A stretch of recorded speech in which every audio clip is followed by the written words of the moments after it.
Hemos abordado el tema sobre la hermenéutica y crítica de las manifestaciones religiosas. Es un tema de gran importancia, sobre todo para la comprensión del hecho religioso. El Papa Benedicto XVI, en su momento, en un discurso llevado a cabo en la Universidad de Ratisbona, decía: no actuar según la razón es contrario a la naturaleza de Dios.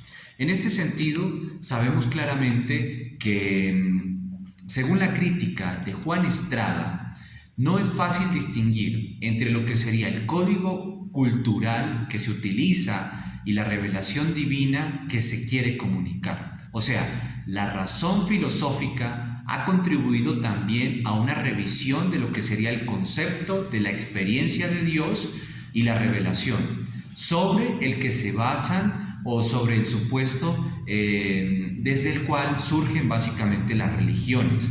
Entonces, Juan Estrada indica que solamente podemos hablar de Dios o podemos hablar humanamente de Dios. Por eso, toda afirmación sobre Él está cargada de algo que se conoce como contingencia, que indica o que está marcada por un contexto social o por un contexto histórico. Entre tanto, ninguna religión puede pretender el monopolio de lo divino, o sea, no puede apropiarse del hecho trascendental y del hecho divino, pues básicamente lo que sería el ecumenismo entre las religiones puede apoyarse en las aportaciones que la filosofía induce hacia sí mismas sobre las pretensiones de universalidad y el absoluto de la cultura particular. Ahora bien, no podemos salir nunca del círculo hermenéutico, según lo expresa Juan Estrada, entre nuestro punto de partida, o sea, la religión y la cultura a la que pertenecemos. Ahora bien, entre este sentido y de manera personal, ya mi interpretación indica que en el ámbito religioso, la persona que ha desarrollado la capacidad crítica puede entender mejor sus creencias, pero requiere una capacidad crítica. En la medida que las personas sean capaces de analizar racionalmente su fe, utilizando la luz de la razón natural, podrán entender si es coherente o si es incoherente ese sentimiento o esa ligación hacia una determinada religión. ¿Por qué? Porque allí pueden entender si esa religión les edifica o si esa religión, al contrario, les destruye. Al entender lo uno y lo otro, el integrante de cualquier religión podrá depurar todas sus creencias haciéndolas más humanas. Un saludo especial. Quiero darle la bienvenida en esta oportunidad al profesor Vicente. Hace parte de la pastoral universitaria y ha querido amablemente acceder a esta entrevista para dialogar con nosotros sobre este tema tan importante que atañe a la hermenéutica y a la interpretación que se le da también a las distintas manifestaciones religiosas. Profe, muchas gracias por este espacio. Buenos días. La primera cuestión a la que nos referimos es la siguiente: ¿qué conoce usted sobre la hermenéutica?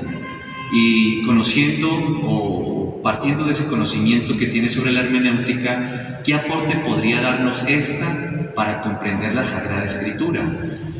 Ok, el tema de la hermenéutica, por supuesto, viene siendo un desarrollo filosófico de las cuestiones sobre la comprensión misma de los textos bíblicos, de los textos sagrados, pero también de la historia. En este caso podríamos hablar de la hermenéutica de Heidegger, pero sobre todo la de Gadamer, que nos permite comprender las realidades del pasado, los discursos históricos, las experiencias pasadas, los textos sagrados, desde la perspectiva de la historia. Y por supuesto, no solo de la historia, sino que en la historia va el tema de la semiología, esto que tiene que ver con la semiótica, que tiene que ver con los contenidos que tiene. Ante esto, quisiera hacerle esta pregunta. Sabemos que a través del tiempo el hombre ha buscado tener afinidad con la divinidad, con lo trascendente. Ahora bien, ¿cómo coincide o interpreta usted el hecho de la existencia de múltiples religiones en el mundo? Ok. Religión viene de esa raíz latina religare, que significa que el hombre, en algún momento de su existencia, siempre está condenado o está direccionado desde su propia interioridad, desde su propia inmanencia, lanzarse hacia la trascendencia, es decir, conectarse con el principio de los principios. diría Hans King, principio de los principios. Allá es donde se dirige todo ser humano. Como diría Illanes, Dios se convierte en el horizonte de la vida de los sujetos y de los grupos humanos. Perfecto, profe. Le agradezco infinitamente por este espacio y bueno, Mucho gusto, creo que estas preguntas nos abren este panorama tan importante e interesante para la comprensión del hecho religioso visto desde una panorámica de la hermenéutica.